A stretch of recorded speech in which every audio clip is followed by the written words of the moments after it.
I'm your host, as always, Peggy Anne Salz, mobile analyst, tech consultant, senior Forbes writer, and founder of Mobile Groove. And every 2 weeks on the button, we bring you tips and advice from marketers at major consumer brands who share how they achieve their retention and engagement goals.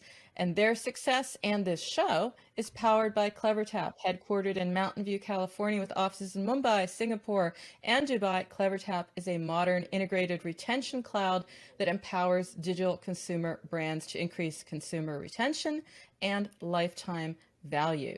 So is it possible to create a social networking app for athletes, a niche audience, you might say, that combines the virality of Instagram with the professionalism of LinkedIn, and then turn that into a showcase for athletic achievements, and even better, a way to connect with coaches and fans? Well, if it doesn't sound like it's possible, it is, because Press Sports does that. They've proved it's possible, and they have the blueprint to compete with the social media giants. And they've carved out a very specific niche for athletes. And today we're talking with Drew Williams, co-founder and CMO at Press Sports, to find out how his team grew the app into a thriving community of more than 250,000 users in over 70 countries. And more than that, what does it mean to retain users when you're up against the likes of Instagram?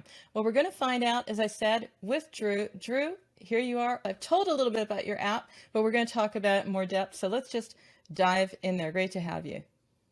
Great. Yeah. Thank you so much for having me on, Peggy. Organic acquisition, that's always a fascinating topic. And I've talked to a number of marketers doing it different ways. A lot of ASO. Well, ASO is back big time, but now it's growth, or, it's app marketing optimization, not app store optimization. Tell me a little bit about that. Unpack that. How are you approaching organic growth? So organic growth comes from a few things. We have social media channels, obviously on other social platforms. We can help showcase our athletes' highlights and promote the app, obviously, through there. Word of mouth is always king when it comes to organic growth, and so that always comes from a very consistent and valuable product. So product is always big, and giving value to the users when it comes to word of mouth. We just bought on a head of growth, Anthony Ladanisi. He's doing a lot of the paid ad, but also he's doing SEO. So, SEO can be organic through our profiles. We have web profiles. So there's a lot of different keywords and descriptions around certain users. And so SEO is another one of those organic kind of ways to grow. And you said it's also a lot about, building through those channels, SEO, others, but also building brand. How's that coming? Because that's also another great way to acquire users. And it wasn't so long ago that you raised 1.5 million in funding. Congratulations, by the way, Drew. So has that investment also gone a little bit towards this other effort? For sure, yeah, branding, so I do a lot of the content marketing. And so, our head of social, Katie Taylor's done a great job in promoting this content on all of our social media. We actually just bought on a head personality who's going to be, we just released a top 10 video yesterday that we're promoting on our social media coming soon. But the branding part, is as a brand, we're trying to represent the athlete and allow all athletes to share their quote unquote stories. We believe all social medias, outside of us, kind of cater towards the top 3% of athletes. And we feel like those other 97% of athletes deserve a platform to showcase their highlights, showcase their talents, and, be recognized and showcase their stories. So, that's our focus as a brand. We're trying to help showcase those athletes that don't get that recognition. Speaking of that ride, it's been a little bit of a roller coaster, I think, for a company like yours, because it's all about sports. And until very recently, we weren't doing a ton. And if we were, we didn't have a ton of fans or audience at the same time. And it just wasn't the same way to shine. You know what I mean? It didn't feel the same way.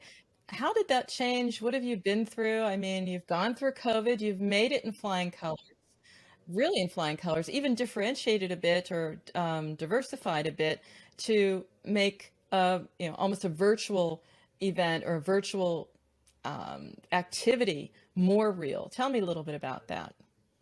Yeah, so COVID was interesting back in early 2020. Definitely came up on everyone. We were actually at the same accelerator at UDC when all the news came out. We were the last people to want to leave the office because, we were so driven over the company and trying to grow. But COVID obviously struck, and for a lot of companies, unfortunately, it was very devastating. Luckily for us, we had capital raised just from December of 19. So we were okay, capital and cash wise. As far as, COVID goes, obviously we started working remote. Luckily, when you're a tech company, you can do a lot of this stuff just from your laptop and your mobile device. And um, with COVID, I think a lot of the world even more so moved towards using mobile more than, even just laptop, just because mobile, there's all these apps, there's so much to do, and it's all at the touch of your fingertips. And so a lot of these athletes discovered us, and were using our app actively, posting their old highlights, doing all that stuff, in part because they couldn't go outside and play, and so it's like might as well go on an app and consume some cool sports content, connect with other athletes similar to you, and showcase your talent and highlights to these coaches that are on our app. So it gave us some good brand awareness, I would say. Social media, I think you probably ask any other social platform, their numbers probably went up because everyone's just sitting inside, on their phone. And so, um, and I think it was, obviously it was a bad, part of, this previous decade, but in a way, it sort of revolutionized the content creation piece of things because, people now were just at their homes. They had not much to do. They can go to their jobs, and so the one thing you could do is get on your phone and get it, create. TikTok's a big one, creating content with. But even with highlights, now it's like I found press sports. Now I can post my highlights, edit my highlights, promote it to coaches just from my phone, and so it's not like you have to go to a travel tournament and pay thousands of dollars now to get seen by coaches or by other athletes. You can just get on this app, promote your highlights, and do all that stuff. So it was definitely an interesting time, but I think we're all happy now that we're outdoors and playing sports again and just living our lives. Anything that has changed about your app, how you monetize it, how you are getting it out to that audience? It's great that we're out there, but how are you getting in our hand? So monetization, we're pre-revenue. We haven't really focused on monetization. We obviously, paid ads is one. We've actually had users asking us to give them advertising because we know, all this stuff about what sport they play. We could recommend products to them, all that. So, that'll come in the near future. But right now, we're focusing on just bringing value to the users, acquiring users, and retaining them. So, yeah, in regards to the monetization, haven't really been focusing on that. We haven't done much to our current app because we are rebuilding an entirely new app. We bought on a lot of engineers to the team, which has been awesome. They've been incredible. But yeah, focusing on this new product is going to be very important for us. We have some good ideas, just learning from the previous product, what we need to build, what we were lacking in that product, and just continuing to learn through using tools like Clevertap is a great way to kind of figure out you can test with notifications, like are they responding to this kind of notification or that? And then if you notice certain trends, you go to the product and you say, how can we, make that certain notification or whatever you're testing something in the product that can live there. So, continuing to test is always big. And, once we get this new rebuild out, we'll be optimizing that product and continuing to help our users and our community. And that's also very cool because everyone says product is the new marketing, and you're making that connection. You've iterated your product on the basis of what you've learned from your marketing as well. Oh, 100%. Yeah. Marketing and product, marketing and retention, they go hand in hand.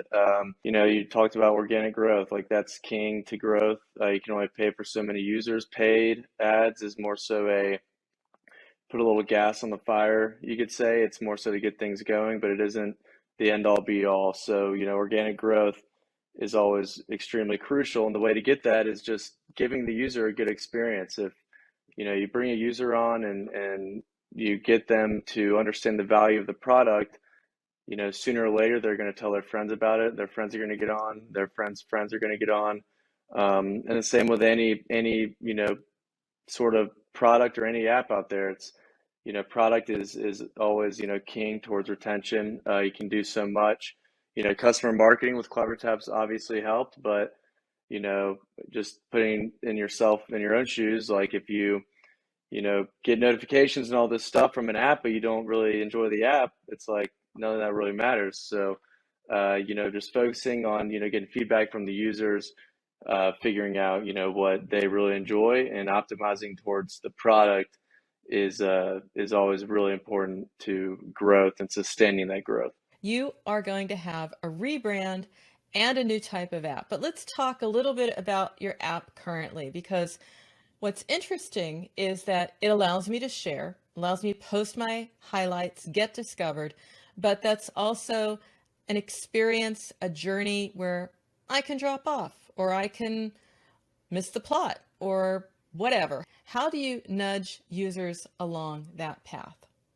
Yeah, so the first thing obviously is looking at the data. I look at a lot of the data in regards to what are users doing that are leading them to retain long term. And so obviously, we talked earlier about the value and how you're bringing value to the user, but it's like what's the value that users are finding and what's pulling them and what's pushing them away. Me and my co-founder Conrad Cornell. Early on, we were young, we were 22 years old, started this app. We had no idea about what retention was, about any of that. We didn't look at what users were doing. And so, we get at one point it was 20 users on a day and be totally pumped. And we wouldn't realize, 19 of them would be gone after one day. And so retention is very important in finding out, okay, what are those users that are retaining doing? And so, we sat down, this was maybe a few years ago, and we were just like, we got to figure out when a new user gets on, what is that action that we are trying to drive that's going to lead them to have a better experience on the app and overall, get them to retain long term. And so, we looked at the data together and we realized, well, if users are either posting, which, right now a lot of our users are athletes, and so if they make a post, they're going to have a better experience because now they're having other athletes engage with them, engage with their highlights. And so, we drive that. And then as well, right now in our current app, users that put in their school or their club team and they find their friends through that, and they connect with their friends on our app, tend to retain a lot higher as well. And so, we ran into this awesome company called Clevertap, and they, you probably know who Clevertap is, Peggy.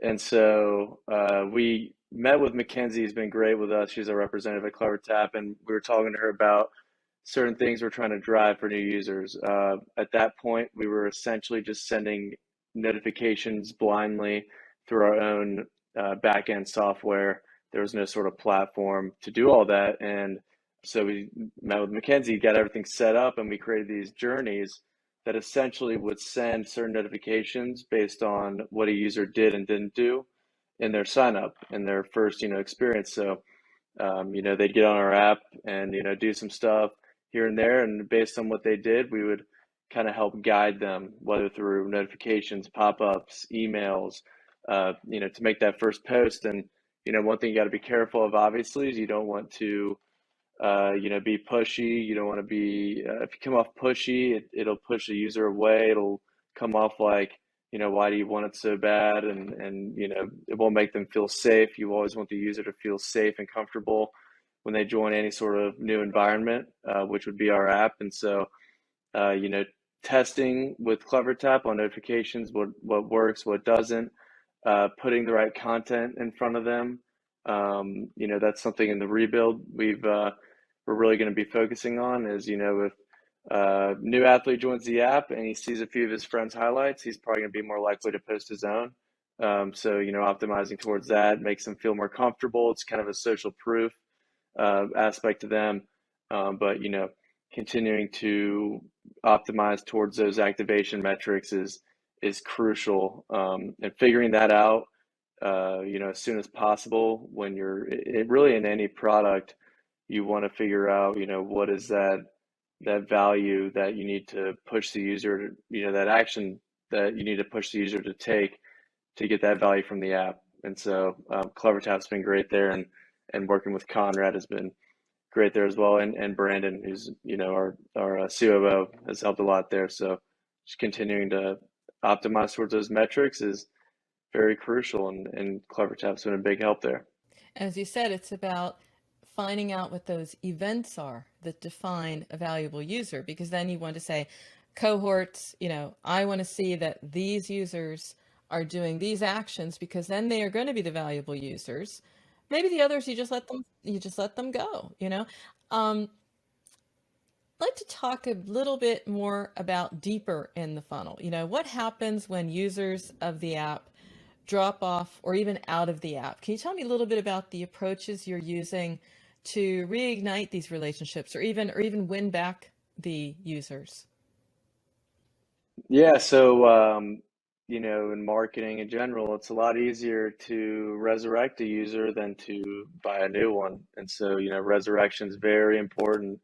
In really any company, resurrecting we call them a dead user, is very important. And you got to be careful with it, because usually with a resurrecting user, either it's they just forgot about the app and they have some other stuff going on, they're not focused on it, or they just didn't enjoy the app, or they lost value in the app. And so you have to be very careful with how you're resurrecting them, because usually you have one shot to get them back. Or when you get them back, you have one shot to keep them. Imagine yourself, if I resurrected you and you get back on the product, there's nothing different. The next time I try to resurrect you, you're probably not going to bat an eye towards it. So you got to be very careful with that. But if you do it the right way, you can be very successful in resurrecting. Usually the best way for us is pushing content that's relatable to the user. With our new product, we have some new emails we'll be putting in, obviously, for the rebrand. But especially with social media, one thing that usually resurrects is anything around your profile. So if it's a new notification, or a new someone follows you, a friend joins the app, those kinds of things are very helpful. When you just push random things out and the user doesn't find value, the last thing you want to do is get them to unsubscribe, or delete your app in the worst case possible. And so, being very careful there, but obviously, there are good strategies you can take, like the ones I just said. And continuing to test is big. Clevertap's helped with that. You can test, how many are reading it, how many are clicking in, how many are getting back on the app from whatever you send. And so yeah, resurrecting is crucial, because one, that user already knows you as a brand. And so imagine, the marketing 101 is, usually users that or people in general see a product for the fifth or sixth time, then they'll eventually budge and check it out or buy it or anything like that. And so when you're going after a resurrected user, that's kind of that same user, or that same person you're trying to acquire in paid acquisition, because they know about your product, they know about your brand, they know what you're about. And so basically you just got to kind of nudge them and say, hey man, like, or whoever, like, come back in the app, this is why, you have a new notification, new friend, anything that's relatable to them that can give them value. That's the biggest thing you have to think about, is what value are we going to give them through sending them this? It can't be value for us, it has to be value for them. The more you focus on them, the better you're going to be, and the more successful you're going to be in resurrecting. So really the point has to be relatable, relevant, never random, has to be value for the users. I want to take a look at the users for the moment, because you have an interesting audience, right? You have three basic customer segments. You've got the athletes, you've got the fans like myself, then you've got the coaches, right? But then athletes can even become coaches at some point, or they can also be fans. So tell me a little bit about that split and how you would personalize, or how you do personalize currently, people who have broader personas, basically. Yeah, so obviously right now, athletes is our biggest demo, and then fans in general. Most of them are parents actually, which is interesting. So, we have a lot of youth sports in general has been growing tremendously. And if you think about that younger generation, they're very drawn towards anything, tech and social and anything that's kind of new. And so, parents have loved our app. They'll get on our app, post their children that are, maybe 5, 6, 7 years old that, don't have phones. And a lot of our early investors, they invested because they could see them as parents posting their children's highlights on this profile, and then eventually their child grows up and takes over that profile. And so now that child can look back at when he was 5 years old or she was 6 years old and see what she was doing then. And so it comes back to our slogan about, what's your story as an athlete? And so, when you have all those highlights from when you're a kid up to when you're, 18 or even beyond, it's really showing your entire journey as an athlete. And so parents have been big, coaches, obviously. We'll ask coaches what are they looking for.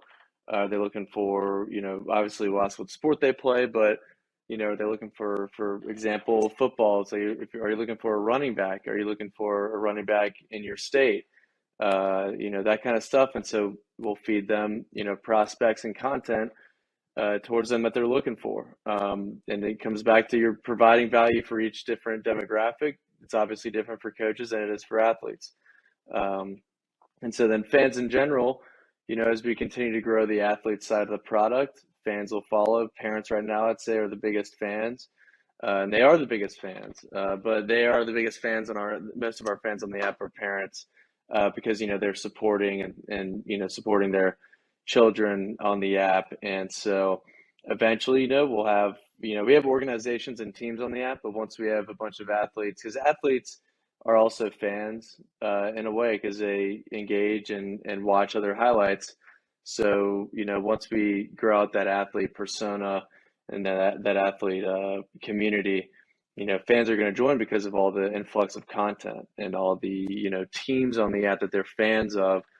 We believe schools and clubs are very important for our app because one, majority of our users are middle school and high school athletes.